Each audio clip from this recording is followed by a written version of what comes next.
Donc, nous sommes aujourd'hui avec Monsieur Marc-André Lachaine, directeur adjoint du service des ressources éducatives, formation professionnelle et formation des adultes pour le service Centre de services scolaires de la Rivière-du-Nord. Puis, Monsieur Lachaine, c'est vous qui avez piloté le comité organisateur du défi des recrues qui a eu lieu la semaine dernière dans trois centres de formation professionnelle à travers les Laurentides, mais dont celui, le centre de formation professionnelle Performance Plus à la Chute. Donc, en fait, pour commencer, en quoi est-ce que ça consistait, ce défi des recrues?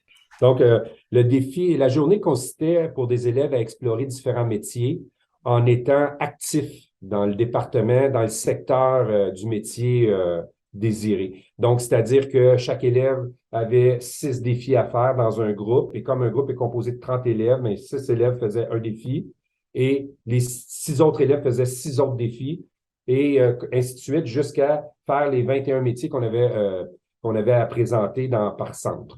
Donc, ce que ça fait, c'est que donc les élèves ont pu voir les secteurs et ont pu toucher à des tâches qui relèvent du secteur d'activité qu'on avait présenté. Et donc, les écoles qui ont participé dans la région Cap-Jeunesse, Saint-Stanislas, Émilien-Frenette, la Polyvalente Lavigne, des Hauts-Sommets et l'école secondaire Mirabel. Donc, des élèves de secondaire 2 de ces 6 écoles-là ont pu participer à la visite dans les 3 centres de formation professionnelle sur 2 jours. Donc, est-ce que vous avez des exemples des défis que les jeunes devaient réaliser? Oui, en fait, chaque secteur qui avait été invité à faire des défis, donc devait faire un défi qui se réalisait dans une douzaine de minutes environ.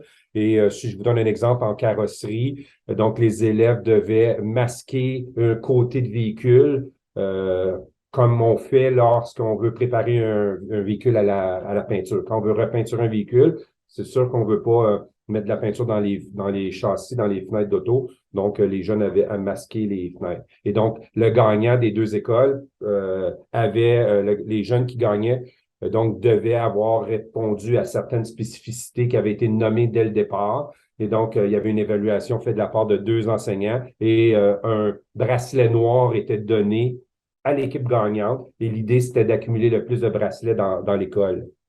Donc, pour être le gagnant, le grand gagnant de tous les défis ou du plus grand nombre de défis possibles. Puis, est-ce qu'il y avait des prix qui étaient donnés à la fin aux gagnants des écoles? Oui, tout à fait. Les prix, il y a avec Compétences Québec, donc qui est un organisme financé par le ministère de l'Éducation. Donc, on avait 1 000 $ en prix à donner aux 2 écoles gagnantes. En fait, c'était 1 000 $ au total, 600 $ pour l'équipe qui avait accumulé le plus de points dans la vingtaine de défis qu'ils avaient à réaliser et 400 $ à l'école qui avait encouragé donc pour l'esprit sportif qui avait démontré, qui avait fait preuve d'esprit sportif et d'encouragement auprès des collègues qui faisaient les défis. Puis, comment est-ce que vous êtes arrivé à l'idée d'organiser ce défi-là de cette façon-là? Mais en fait, ça fait plusieurs années, j'étais même directeur à Performance Plus à l'époque, où on organisait des portes ouvertes pour les élèves du secondaire. Et donc, chaque année, dans une journée fixe dans le calendrier, les élèves du secondaire étaient appelés à faire la tournée de tous les centres et avaient 5 ou 6 minutes par secteur. Donc, et là, les enseignants avaient un PowerPoint ou faisaient une petite mise en scène. Oui, on expliquait le métier, les exigences du métier, la formation, comment ça se déroulait. Et donc, cette partie-là, il y avait 30 élèves alentour des enseignants. Et on a fait ça pendant plusieurs années pour montrer que la formation professionnelle était une voie qualifiante, comme le DES, en fait. Donc, on voulait donner de l'information scolaire aux jeunes. Au fil des années, on s'est rendu compte que cette façon-là de faire avait son lot de défis parce que c'était beaucoup, beaucoup de jeunes. Et deux, c'était statique. C'est-à-dire que les jeunes faisaient juste écouter, posaient des questions, visitaient, mais c'était tout en course et ça donnait pas les résultats, l'impact qu'on voulait avoir. On est allé visiter avant la COVID un centre de formation, un centre de service scolaire au Lac-Saint-Jean où cette idée-là avait émergé de faire ce défi des recrues et où, au lieu que les jeunes parlent à des enseignants, les jeunes avaient à réaliser une activité dans le programme.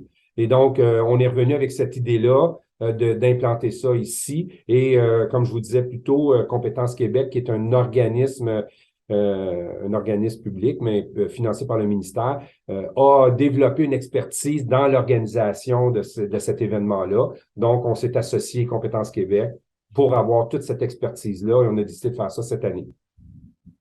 Puis, combien de personnes ont participé à l'événement au total? Ben, je vous dirais, c'est 1800 quelques, là, près de 2000 jeunes de secondaire, de la deuxième secondaire ont participé à l'activité, mais il y a des retombées aussi parce qu'on pense à chacun de ces jeunes-là était accompagné, ou chaque classe était accompagnée d'enseignants. Donc, il y a les enseignants qui ont pu voir les élèves à l'œuvre, les directions qui ont dû participer par l'organisation. Donc, il y a vraiment 1826 jeunes, je crois, là, le chiffre exact, qui ont participé à l'événement, mais il y a plein d'adultes autour qui ont pu aussi assister à cet événement-là.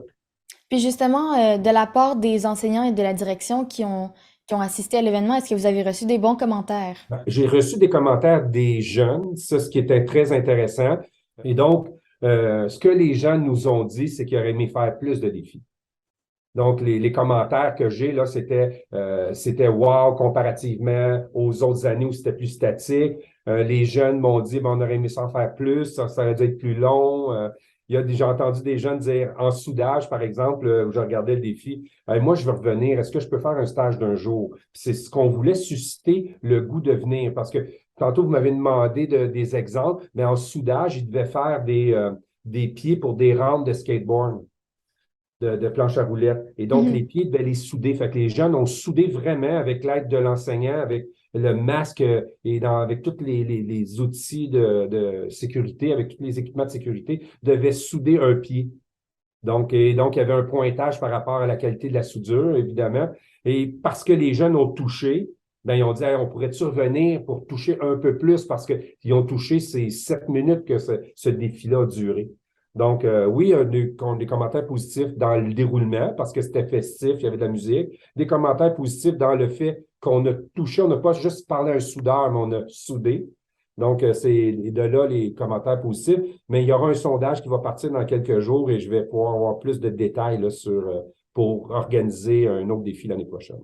Puis en tout, est-ce que vous trouvez que l'événement a accompli ce que vous recherchiez?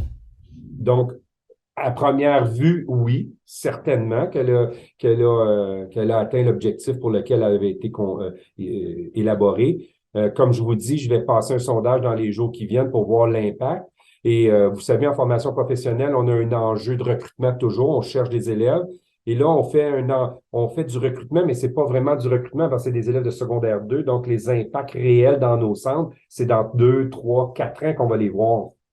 Donc, c'est là qu'on va voir si ça fait émerger l'idée chez les jeunes que peut-être qu'il y a une voie là-dedans, il y a un métier que j'ai essayé que au lieu de perdre mon temps chez nous, de décrocher de l'école, je vais peut-être revenir, je vais peut-être aller là, ça m'a peut-être donné un petit coup de pouce pour continuer dans la motivation, pour m'en aller faire ce que j'ai le goût de faire finalement.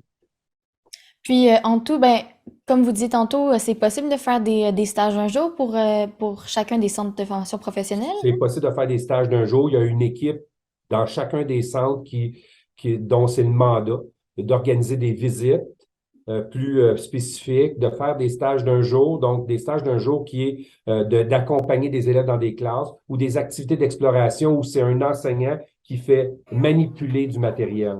Donc, il y a différents modèles, mais oui, c'est possible. Il faut appeler au centre, dans le centre dans lequel on veut on veut voir le DEP parce que donc, si c'est des métiers de la santé, on va aller plus à Performance Plus. Si c'est des métiers mécaniques, on va aller au CEP. Conduite de camion, on va aller au CPA. Donc, dépendant du DEP que vous voulez, que les jeunes veulent explorer, mais on appelle dans le centre et il y a une équipe qui va les accueillir certainement bras grands ouverts.